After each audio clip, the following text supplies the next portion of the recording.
water that rattles the windows of my small cabin. I love these nights, the way the world shrinks to just the sound of the rain and the flash of lightning illuminating the churning black surface of the water. It's a cleansing chaos, something I can observe from the safety of my porch, wrapped in a thick wool blanket. I'm a former Coast Guard rescue swimmer, and I've seen my fill of chaos up close. Now I prefer it at a distance.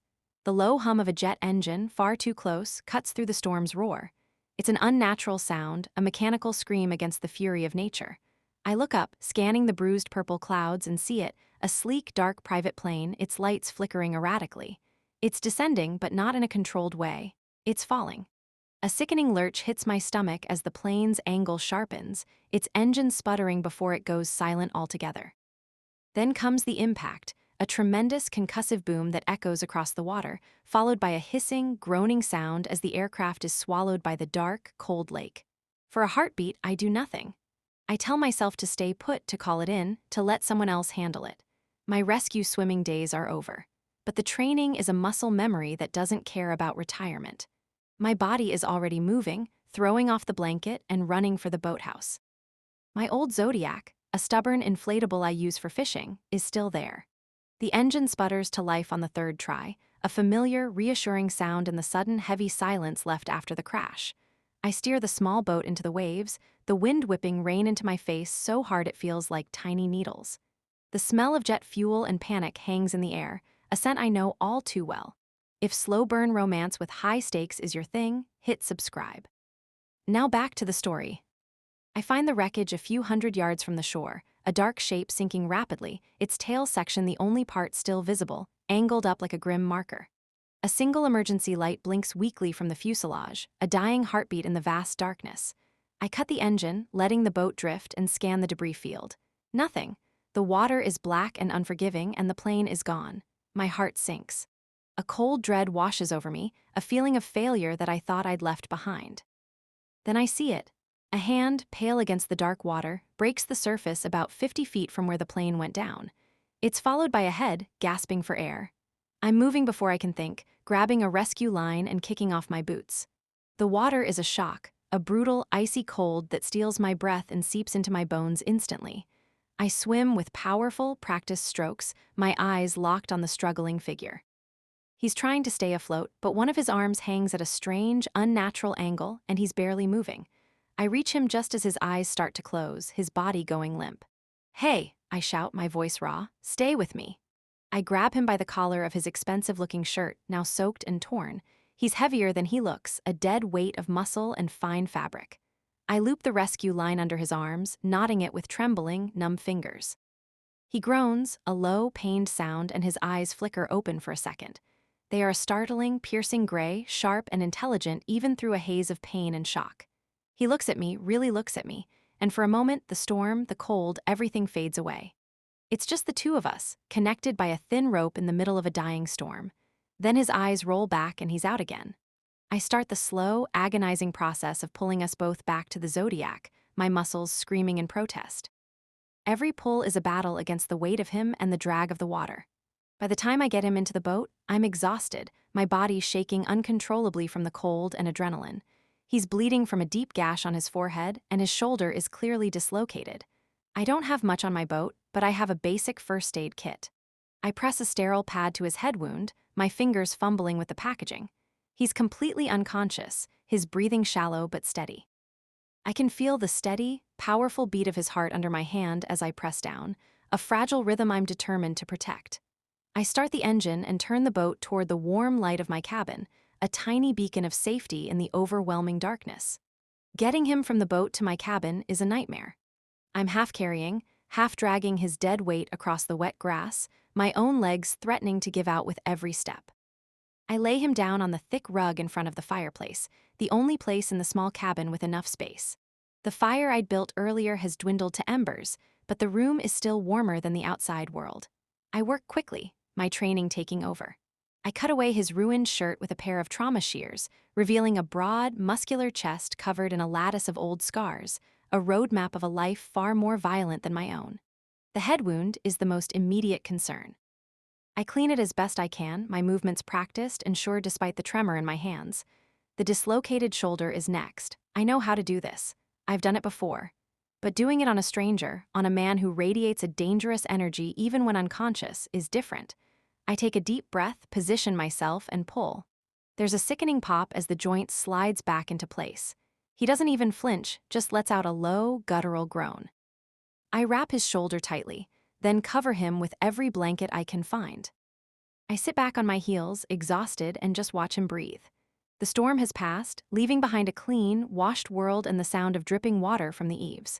The firelight flickers across his face, highlighting the sharp line of his jaw and the dark sweep of his eyelashes against his skin. He looks less dangerous this way, almost peaceful like a fallen statue. I should be scared. I should be calling the authorities. A man like this, with a private plane that falls out of the sky, is trouble. But all I feel is a strange, overwhelming sense of responsibility. I pulled him from the water. He's mine now, at least until he can leave on his own. I fall asleep in my armchair, the sound of his breathing a strange, new lullaby in my quiet world. I wake to the smell of coffee and the feeling of being watched. I open my eyes and he's sitting up, leaning against the sofa, his gray eyes fixed on me. He's still pale, but the sharpness is back in his gaze, an unnerving intensity that makes my skin prickle. He's managed to pull one of my blankets around his shoulders, and he looks utterly out of place in my small, rustic cabin, a sleek predator in a wooden den. "You're awake," I say, my voice rough with sleep.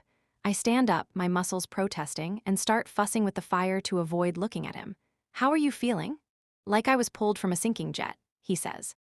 His voice is a low, calm baritone, the kind of voice that carries authority without raising its volume. "You have a name?" he asks. I turn to face him. "Ilara." He just nods, a slight inclination of his head. "You saved my life, Ilara."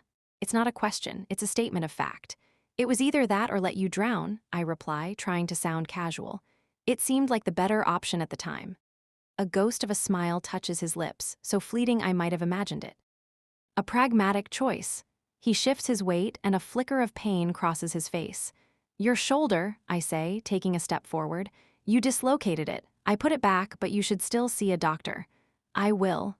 He looks around the cabin, his gaze sweeping over the mismatched furniture, the stacks of books, the half-finished manuscript on my desk. It's an assessing look, the kind a man gives a room he's about to either claim or condemn. It makes the space, my sanctuary, feel small and shabby. "Just me," I answer the unasked question. "I live here alone." He nods again, that same minimal, sharp gesture. His eyes land on the mug of coffee I'd left on the hearth, now cold. "You made coffee." I was expecting to be the only one drinking it.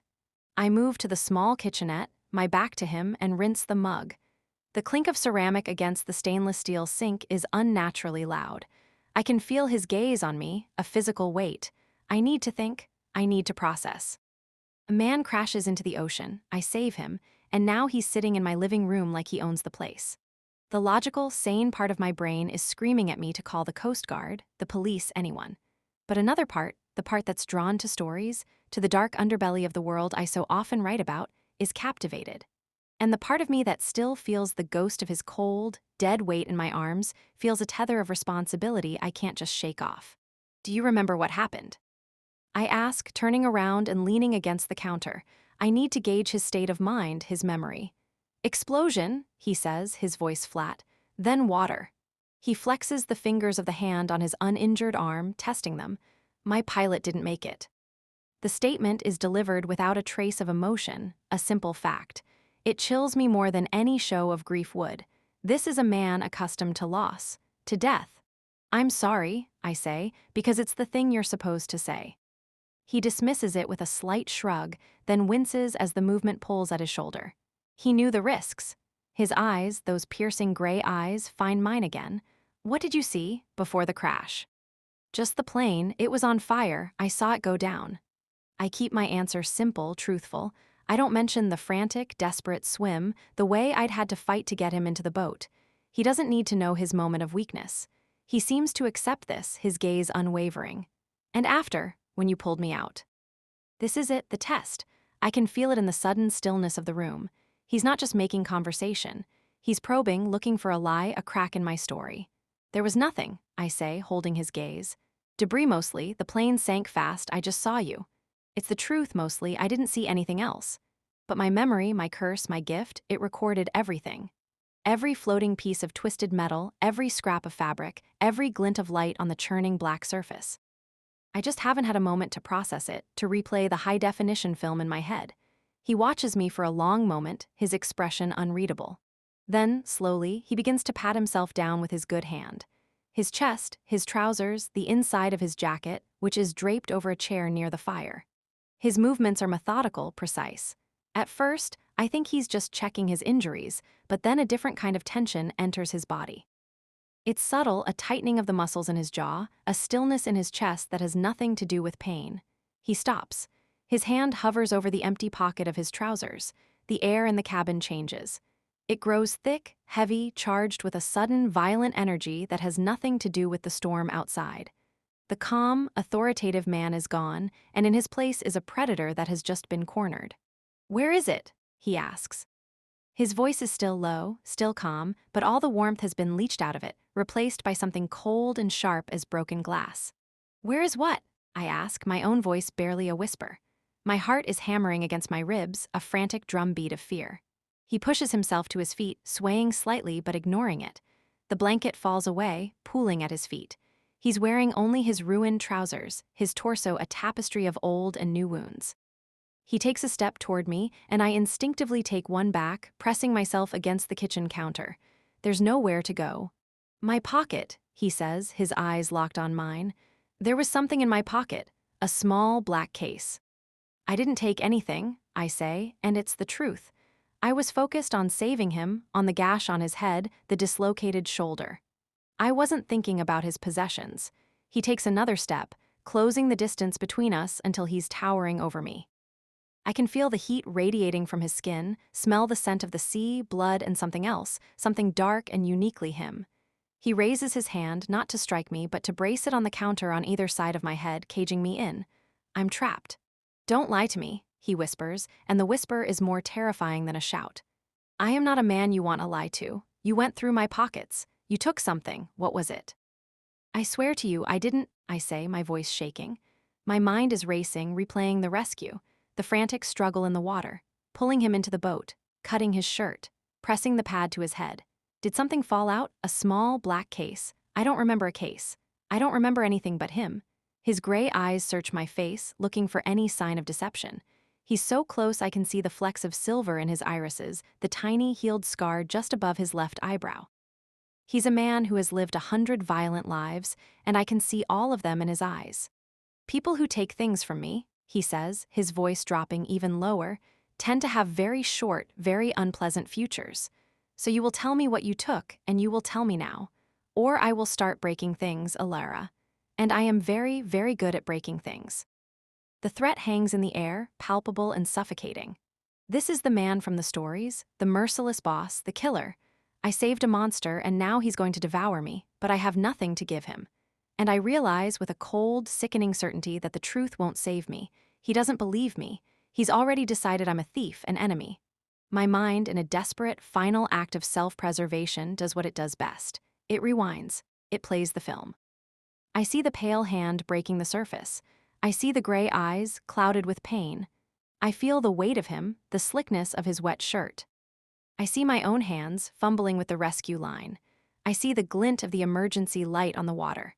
I see myself pulling him into the Zodiac, his body a dead weight. And then, a flicker. A tiny, almost imperceptible detail my conscious mind missed. As I heaved his upper body over the side of the inflatable, something small and black, no bigger than my thumbnail, slipped from the pocket of his trousers.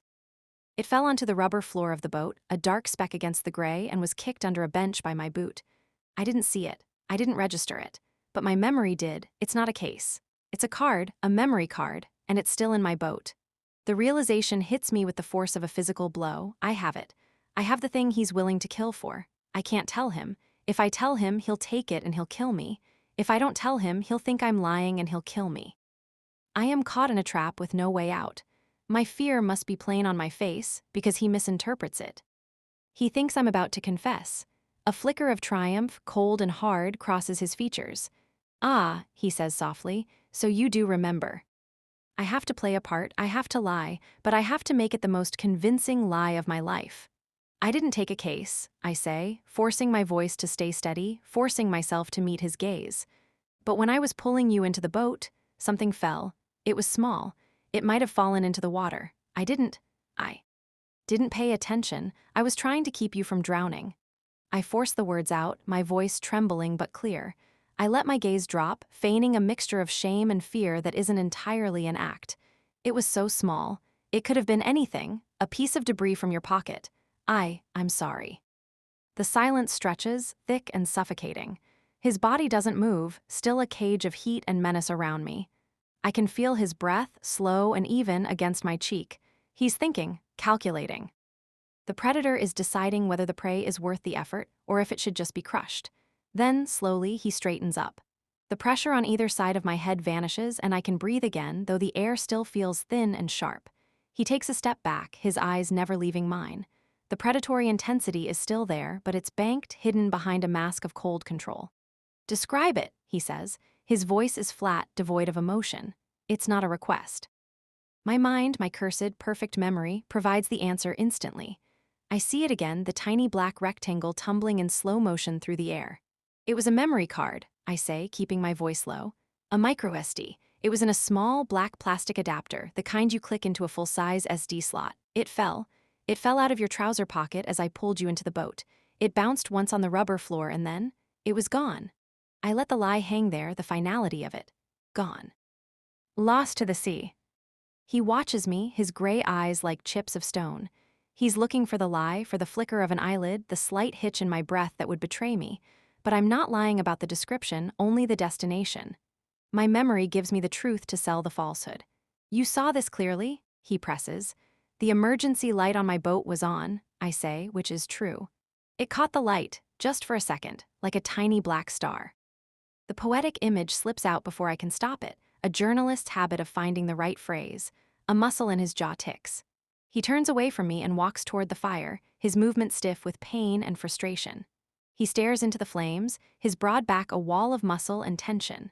The ruined trousers hang low on his hips, revealing the sharp V-lines of his abdomen and the top of a brutal-looking scar that disappears beneath the waistband. Unfortunate, he says, his voice a low rumble. That card was important. I'm sorry, I say again, and this time I mean it. I'm sorry I'm in this mess. I'm sorry I saved a man who terrifies me. I'm sorry I have a piece of his world in my possession, a world that will likely get me killed. He turns back to face me, the firelight carving his features into harsh planes of light and shadow. The pain in his shoulder seems forgotten, replaced by a chilling focus. It doesn't matter. If it fell into the water, it's lost, if it's in the boat. He lets the sentence trail off, but the implication is clear. We have to go back. The storm, I begin, but he cuts me off with a sharp look. The storm is breaking. He gestures toward the window with his chin. I follow his gaze. The rain, while still falling, is less torrential. The wind's howl has softened to a mournful moan. A sliver of pale, pre-dawn light is bleeding into the gray sky. We leave in 10 minutes. He doesn't ask, he commands. He walks over to a wooden chest by the door and opens it. Inside are things that don't belong in a secluded cabin. A stack of clean, dark clothes, a handgun in a shoulder holster, several spare magazines, and a slim, black satellite phone. He pulls on a black t-shirt, wincing as he stretches his injured shoulder, then shrugs on the holster with practiced ease. The gun settles against his ribs like an old friend. He pulls on a pair of heavy-duty boots and then looks at me. You, he says, his eyes sweeping over my damp, salt-stained clothes. There are clothes in the bedroom. Find something that fits. Move. My feet feel frozen to the floor, but the command in his voice propels me into motion. I walk past him, my head down, and into the small bedroom. It's Spartan, just a bed with a dark wool blanket and a wooden dresser. In the top drawer, I find what I expect, more black clothes. A simple t-shirt and a pair of sweatpants that are far too large, the cuffs pooling around my ankles.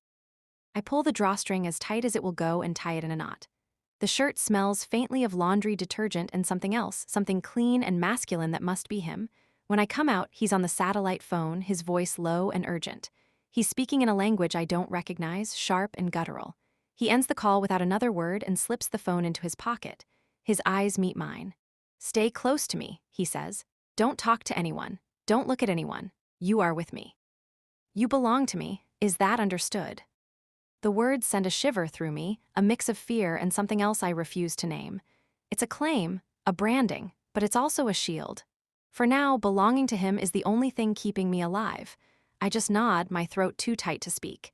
He leads me out into the damp, gray morning. The air is clean and sharp, smelling of pine, wet earth, and salt. A black SUV, so pristine it looks like it was just delivered from a showroom, is parked just beyond the trees, its engine idling silently.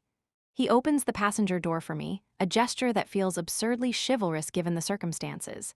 I slide into the plush leather seat. He gets in the driver's side, and the moment the door closes, the world outside ceases to exist. The car is a fortress, soundproof and immaculate. He drives with a controlled aggression, his hands gripping the wheel, his eyes scanning the road ahead and the rearview mirror with equal intensity. We don't speak. The only sounds are the hum of the engine and the soft swish of the wipers clearing the last of the rain from the windshield. My mind is a whirlwind. I'm sitting next to Killer, a man who just threatened to break me. I'm wearing his clothes. I'm driving to retrieve a piece of evidence that could get me killed. And yet, a small, reckless part of my brain, the journalist's brain, is alive with questions. Who was on that jet with him? Who shot it down? What is on that memory card that's so important he'd threaten a stranger over it? I risk a glance at him. His profile is stark and handsome in the dim light. The line of his jaw is hard, his brow furrowed in concentration. He's not just a thug. There's an intelligence in his eyes, a strategic mind at work. He's a king in his own violent world, and I've just stumbled into his court. We reach the coast far too quickly. He pulls the SUV onto a dirt track hidden by overgrown bushes and stops, killing the engine. "Get out," he says. "Stay behind me." The wind whips my hair across my face as I follow him down a steep path to the small, rocky cove where I keep my Zodiac. The boat is still there, tethered to a large rock, looking small and pathetic against the vast, churning gray sea. The storm has passed, but the ocean is still angry, waves crashing against the shore with a relentless, booming rhythm. He surveys the area with a quick, professional sweep of his eyes before turning his attention to the boat.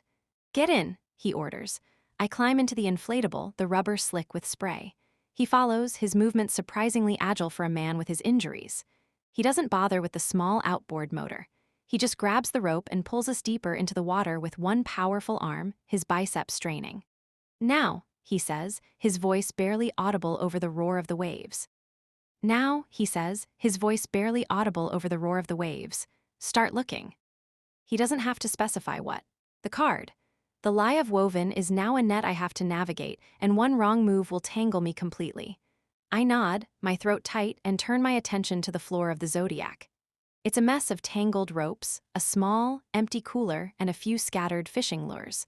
The rubber floor is slick with seawater, the compartments between the inflated tubes narrow and shadowed.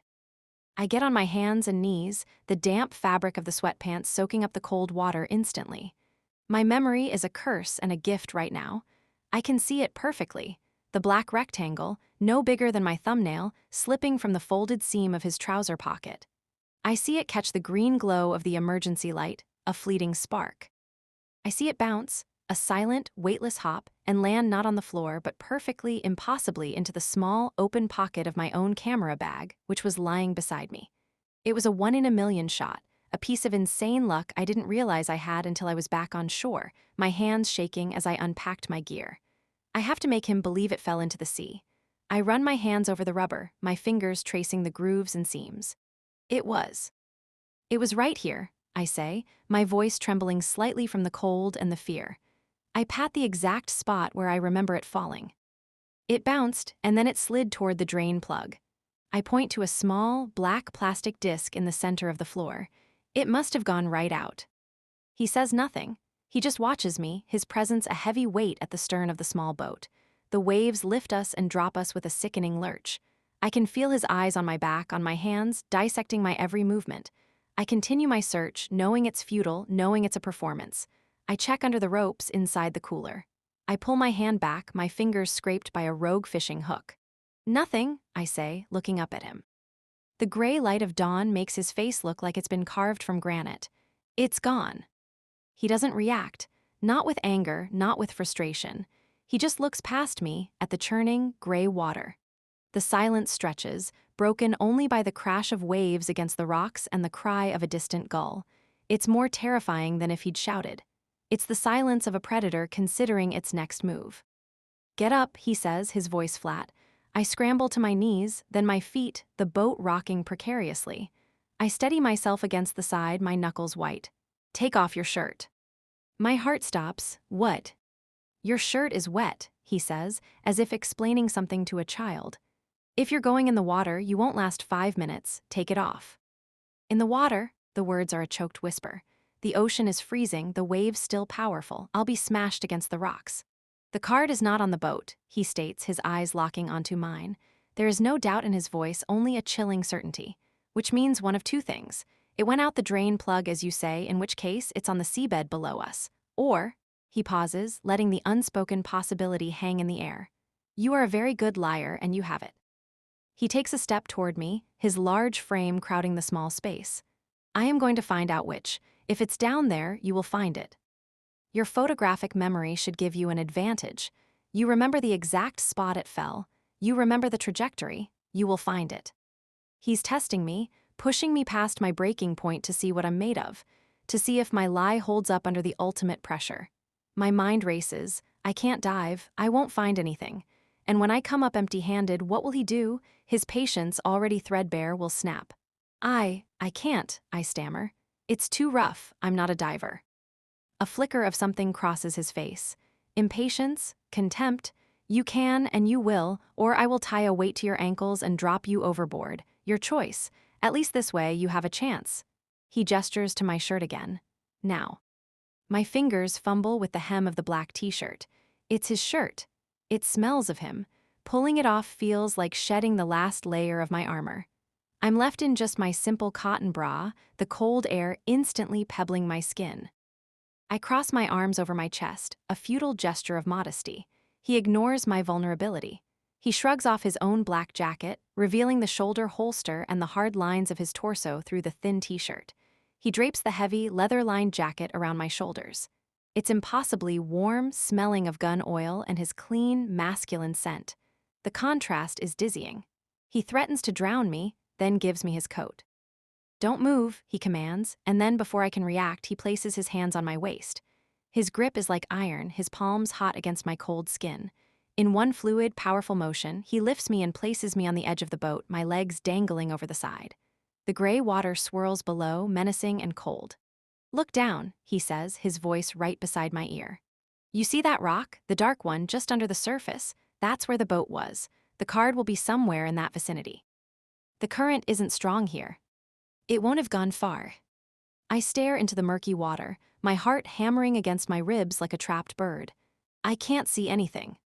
"You won't have to," he says. "You'll feel for it, go." He doesn't push me. He just says the word, and it's more powerful than any shove. I take a deep, shuddering breath and let myself fall into the sea. The cold is a physical blow. It steals the air from my lungs, seeps into my bones, and turns my muscles to jelly. I gasp, swallowing a mouthful of briny water. I panic for a second, flailing, but then my training, my years of swimming in these cold Atlantic waters as a kid, kicks in. I force myself to stop, to tread water, to get my breathing under control. The waves lift me up and slam me down. The Zodiac bobs nearby, a black island of safety I'm not allowed to return to. I can see his silhouette standing in it, a dark sentinel watching me. I duck my head under the surface. The water is murky, filled with sediment churned up by the storm. I can see nothing but greenish-gray gloom. I kick my feet, propelling myself down, my hands outstretched, searching the rocky bottom. My fingers scrape against barnacles, sharp and rough. The pressure in my chest builds. I'm running out of air. I kick back to the surface, gasping, my hair plastered to my face. I can feel his eyes on me, a physical weight. I dive again and again. Each time is a frantic, desperate search in a world of blindness and cold. My hands are numb, my limbs heavy. This is hopeless. It's a punishment, a test designed for me to fail. After what feels like an eternity, I surface again, too exhausted to dive. I'm shivering violently, my teeth chattering so hard I can't speak. I just float there, looking up at the gray sky, waiting for him to tell me I'm done. To tell me he's going to kill me now. Instead, I hear the low thrum of the outboard motor starting. A moment later, the Zodiac is beside me. He leans over, not with a rope, but with his hand. "Take it," he orders. I look at his hand, large and powerful, the skin scarred. It's the hand of a killer. It's also my only way out of this freezing water. I place my icy fingers in his and he hauls me out of the water as if I weigh nothing. He deposits me unceremoniously on the floor of the boat where I curl into a ball, shivering uncontrollably. He cuts the engine. The sudden silence is deafening. He's standing over me, a dark shape against the pale sky. I brace myself for the final blow. Instead, he kneels. He pulls the jacket tighter around me, then begins to rub my arms and back with his hands, his movements rough, but his touch is generating friction, generating heat. It's an act of pure pragmatism, but it feels like something more. It feels like a confession. "You're useless," he says, but there's no heat in his voice. It's a statement of fact. "You didn't find it." "I told you," I manage to chatter out. "It's gone." He stops rubbing me. He's silent for a long moment. I risk a look up at him. His face is inches from mine, his gray eyes searching mine. He's not looking at the lie anymore. He's looking at me. "Who are you?" he asks, his voice quiet, intense. "Really, a freelance journalist doesn't have a photographic memory like yours," he finishes, his voice a low rumble that vibrates through my bones. "And they don't have the balls to lie to me." His hands are still on my arms, the rough friction a stark contrast to the chilling cold that still clings to me. His gray eyes are pinning me in place, and for the first time, I feel like he's not just looking at a problem to be solved, but at me. The real me, the one I've spent years hiding. My mind flashes back to the memory card, tucked safely inside a hidden seam of my own discarded jeans, back at the safe house. The evidence. The reason I'm really here. I can't let him see any of it. I have to play the part. The part of the terrified, stubborn woman who just survived a near drowning at his command. "I'm not lying," I whisper, the words tasting like ash. I force a shiver that has nothing to do with the cold. "It's the truth." He leans closer, his face so near I can see the darker ring of charcoal around his irises. The scent of him, clean, expensive, with a faint, sharp note of gunpowder that clings to his jacket, fills my senses. It's intoxicating and terrifying. "Let's try again," he murmurs, his voice dropping to a conspiratorial whisper that is far more menacing than a shout. "Your name is Alina Vance. You're 25. You have a degree in journalism from a state university no one's ever heard of. You write fluff pieces for travel blogs and local magazines. Your parents died in a car accident 10 years ago. You have no siblings, no serious romantic attachments. You are, by all accounts, a ghost. A perfectly ordinary, unremarkable ghost." My blood runs cold. He's investigated me. Of course, he has. He knows everything. Or he thinks he does. He's missed the one thing that matters, the one thing that set me on this path. But the depth of his knowledge is a crushing weight. "That's me," I say, my voice barely audible. "Unremarkable." A humorless smile touches his lips. "No, unremarkable girls don't pull men from burning jets. They don't have recall so perfect they can describe the serial number off a sinking engine block. And they certainly don't look me in the eye and lie about a memory card that cost me 3 of my best men." The last part is a gut punch. He's not just talking about a lost item, he's talking about death. My lie has consequences I hadn't fully grasped. I open my mouth to deny it, but he holds up a hand, silencing me. "I don't care about the card," he says, and the lie is so blatant, so audacious, it makes my head spin. "I care about the person who took it. I care about who they work for. Was it the Russians? The Irish? Tell me who sent you, and I might let you live." He's giving me an out. A chance to invent a story to pin it on a rival. It's a trap. If I name a faction, he'll go to war, and when he finds out I lied, he'll kill me in a way that makes this dip in the ocean feel like a warm bath. "No one sent me," I say, forcing my gaze to hold his. "I was there for a story about illegal shipping routes along this coast. The crash, it was an accident, I just reacted." He studies my face, his expression unreadable. The silence stretches, thick and heavy. The only sounds are the lapping of the water against the hull and the frantic, desperate thumping of my own heart. He's searching for a crack, a flicker of deception. I give him nothing. I picture the card in my mind. I picture the faces on the security footage from the docks, the faces of the men who killed my informant. I hold onto my rage like a shield. It's the only thing keeping me from falling apart. Finally, he sits back on his heels, breaking the spell. "Get up," he says, his voice once again flat and devoid of emotion. He stands, offering me a hand. I hesitate for a fraction of a second before placing my numb fingers in his. He pulls me to my feet with effortless strength, steadying me as the boat rocks. His jacket, still draped around my shoulders, feels like a brand. He doesn't let go of my hand. Instead, he uses his grip to turn me toward the console of the boat. "Hold on," he commands, nodding at a chrome railing. I wrap my fingers around the cold metal, my body still trembling.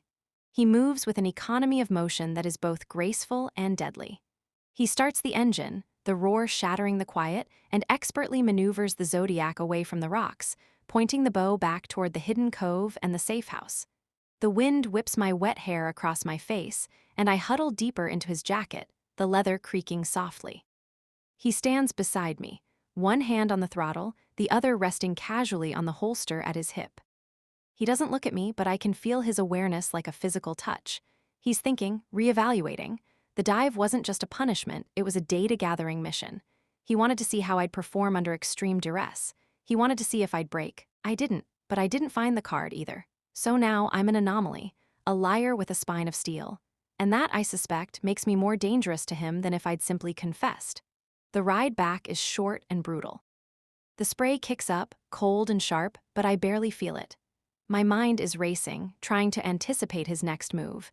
He's not going to let this go. He's going to tighten the screws. When we reach the small, private dock, he cuts the engine and ties the boat off with a few quick, practice knots. He helps me out, his hand lingering on my arm for a moment longer than necessary. "You're going to get sick if you stay in those wet clothes," he says, stating the obvious. "You're going to get sick if you stay in those wet clothes," he says, stating the obvious. He doesn't wait for a reply, just turns and strides up a gravel path that leads from the dock to the house. I have no choice but to follow, his heavy jacket a sodden weight on my shoulders, my jeans chafing my cold, raw skin. The path is flanked by wind-sculpted pines that whisper and groan in the persistent breeze. The house itself looms out of the gathering dusk, a brutalist structure of dark concrete and floor-to-ceiling glass that seems to grow right out of the cliffside. It's less a home and more a fortress, a glass box perched on the edge of the world, with the churning, gray ocean as its only view. He opens a heavy oak door with a keypad and gestures me inside with a flick of his chin. The air that hits me is warm, still, and smells of lemon polish and something else. Old money and a faint, clean scent that is uniquely his. The entryway is stark and minimalist, all polished concrete floors and white walls. A single, brutalist sculpture of twisted metal stands in the center, catching the last of the day's light. It feels less like art and more like a threat. He leads me down a hallway, his footsteps silent on the concrete. Mine are loud, squelching, and pathetic. He stops outside a door and pushes it open. It's a bedroom as sterile and luxurious as the rest of the house. A king-sized bed with a simple gray duvet, a single black dresser, and another wall of glass that looks out onto the stormy sea. "Shower," he commands, his voice flat. "There are clothes in the closet. They'll be big, but they're dry." He doesn't look at me as he says it, his gaze fixed on the ocean outside the window. He's dismissing me, but it's not a release. It's a reprieve. I step inside, and the door clicks shut behind me. I hear his footsteps recede down the hall. For a moment, I'm alone. I lean back against the cool wood of the door, my legs trembling so badly I'm afraid they'll give out. The adrenaline that kept me going on the boat is finally crashing, leaving a hollow, shaking emptiness in its wake. I peel off the wet clothes, my movements stiff and clumsy. My skin is covered in goosebumps, and I can still feel the phantom chill of the ocean in my bones. I glance at the closet. I open it. Inside are rows of identical black sweaters, dark jeans, and a few crisp white shirts. All his. The thought of wearing his clothes, of being enveloped in his scent, is a violation so intimate it makes my stomach clench. But the alternative is staying in these cold, damp rags. I have no choice. I step into the bathroom, a sleek space of black tile and chrome. The water from the shower is hot, almost. Scalding, a welcome pain against my chilled skin. I step under the spray, hissing as the heat hits the raw patches on my arms and legs. The water turns pink around my feet, swirling down the drain with the salt and the grime of the ocean. I close my eyes and tilt my head back, letting the water pound against my skull, trying to wash away the memory of his hands on my throat, the crushing pressure in my chest, the terrifying certainty that I was going to die. But it doesn't wash away. It's etched in there, sharp and clear, just like every other image my brain decides to keep. The steam fogs the glass of the shower enclosure, turning the sleek black bathroom into a hazy, dreamlike space. For a few minutes, I can pretend I'm anywhere else. A hotel, my own apartment. But the illusion shatters when I reach for the soap. It's a simple, unscented black block sitting in a minimalist ceramic dish. Everything here is deliberate, controlled, just like him. I wash quickly, efficiently, the movements mechanical. My body aches with a deep, bone-weary exhaustion that has nothing to do with physical exertion and everything to do with the sheer, relentless force of his will. When I'm done, I stand in the hot spray until the water begins to cool, forcing myself to take deep, even breaths. I need a plan. I need to think. But my mind is a chaotic mess of fear and adrenaline and a strange, unwelcome flicker of something else. A grudging, terrifying respect for the sheer scale of his power. He didn't just threaten me, he tested me. He dove into a freezing ocean with me, not just to retrieve a card, but to take my measure. And I have a sinking feeling I passed his test in a way he didn't expect. I finally turn off the water and step out onto the heated black tile floor. The air in the bathroom is cool against my steaming skin. I grab a thick, gray towel from a heated rack and dry myself, my movements slow. The towel is plush, expensive, another reminder of the world he inhabits. A world of brutalist fortresses and heated floors, where a man can drown a woman and then offer her a hot shower. I walk back into the bedroom, the towel wrapped securely around me. The wall of glass is now a black mirror, reflecting the sterile room and my small, pale form in its center. The ocean outside is a churning, invisible beast, its roar a constant, low thrum. I can hear my own breathing, too loud in the silence. I have to put on his clothes. The thought hangs in the air, a final act of violation. I walk to the closet and pull out a black sweater. It's made of a soft, heavy cashmere that feels impossibly luxurious. I also grab a pair of dark, charcoal gray jeans. I dress quickly, the sweater swallowing me, the sleeves falling far past my hands. I have to roll them up several times. The jeans are huge, and I have to tighten the belt to its last notch to keep them from falling down. I'm swimming in his scent, a clean, masculine smell of soap and something spiced, like sandalwood and gunpowder. It's intoxicating and suffocating all at once. I feel like I'm wearing his skin, a second layer I can't escape. I'm just rolling up the other sleeve when the bedroom door opens without a knock. He stands there, filling the doorway. He's changed too, out of his wet tactical gear. Would you trust him? Comment and subscribe. Would you give up safety for a love that transforms you?